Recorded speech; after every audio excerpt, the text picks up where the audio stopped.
আদরের ছেলেকে হত্যা করেছে এক খ্রিস্টান লোক, অথচ তাকে ক্ষমা করে দিয়ে জড়িয়ে ধরলেন সেই সন্তানহারা বাবা।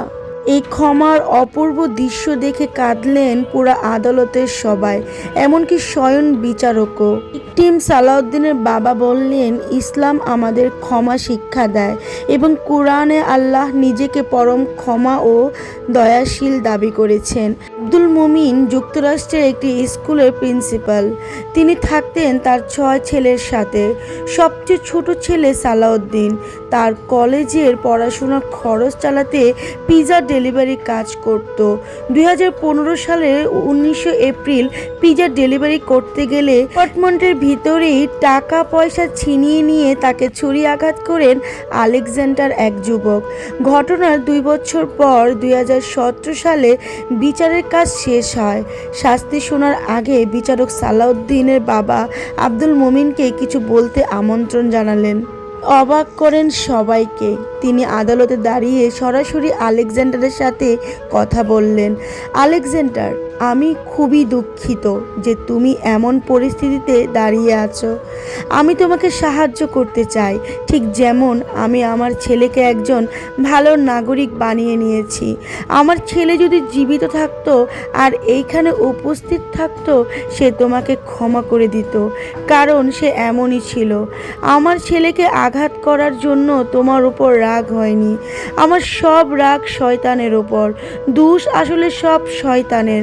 সে তোমাকে ভুল পথে পরিচালিত করে, এমন একটা অপরাধ করিয়েছে। সালাউদ্দিন ও তার মায়ের পক্ষ থেকে আমি তোমাকে ক্ষমা করে দিলাম। এই বক্তব্যের পর আদালতের সবাই, এমনকি বিচারকও কেঁদেছিলেন। বিচারকের চোখে পানি চলে আসে। তারপর বিচারক আলেকজান্ডারে কিছু বলতে বলে। আলেকজান্ডার বলে, সেদিন যা হয়েছে তার জন্য আমি দুঃখিত, কিন্তু আমি আপনাকে ধন্যবাদ দিতে চাই। একজন আপনাকে কষ্ট দিয়েছে, এটা জানার পরও আপনি তাকে ক্ষমা করে দিয়েছেন, সেটা সহজ বিষয় না। আমার নিজেরও একটা বাচ্চা আছে, 4 বছর বয়স তার। আমি কল্পনাও করতে পারবো না তাকে হারালে আমার কতটা কষ্ট হতে পারে। আমার এখন কিছুই করার নেই, কিন্তু আমি আপনাকে ধন্যবাদ দিতে চাই আমাকে ক্ষমা করার জন্য। আলেকজান্ডারের কথা শেষ হলেই ঘটে আরেক কাণ্ড। সালাউদ্দিনের বাবা আলেকজান্ডারের কাছে এসে তাকে জড়িয়ে ধরলেন, তার ছেলের হত্যাকারীকে। মুহূর্তেই উপস্থিত আদালতের সবাই কান্নায় ভেঙে পড়লেন। আদালতের কাজ শেষে আব্দুল মনিবকে প্রশ্ন করা হলো। তিনি বললেন, যতক্ষণ আমি তাকে ক্ষমা করব না, স্বয়ং আল্লাহ তাকে ক্ষমা করতে পারবে না। তাই আমি তাকে ক্ষমা করে দিয়েছি।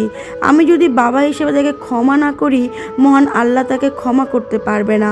যেহেতু সে আমার এবং আমার পরিবারের দায়বদ্ধ, সেহেতু আমি তাকে ক্ষমা করে দিয়েছি। আল্লাহ তাকে ক্ষমা করতে পারবেন। আল্লাহ কোরআনে বলেন, আমি পরম ক্ষমাশীল ও দয়ালু। তাই আমি এখন তাকে বলবো, তুমি আল্লাহর কাছে ক্ষমা চাও, তোমার সামনে একটা সুন্দর ভবিষ্যৎ আছে। আব্দুল মুমিন বিশ্ববাসীকে আঙ্গুল দিয়ে দেখিয়ে দিলেন ইসলামের সৌন্দর্য ও ক্ষমার মহত্বতা। এই ঘটনা তারিখ হয়তো দৃষ্টান্ত হয়ে থাকবে পুরো পশ্চিম বিশ্বের জন্য, বিশেষ করে তাদের জন্য যারা বলেন ইসলাম উগ্রবাদীদের ধর্ম, ইসলাম শান্তির ধর্ম। এটি তা প্রমাণিত হয়। হ্যালো এভরিওয়ান, এই নিউজটা যখন আমি পড়তেছিলাম আমার 2টা চোখে পানি চলে আসে।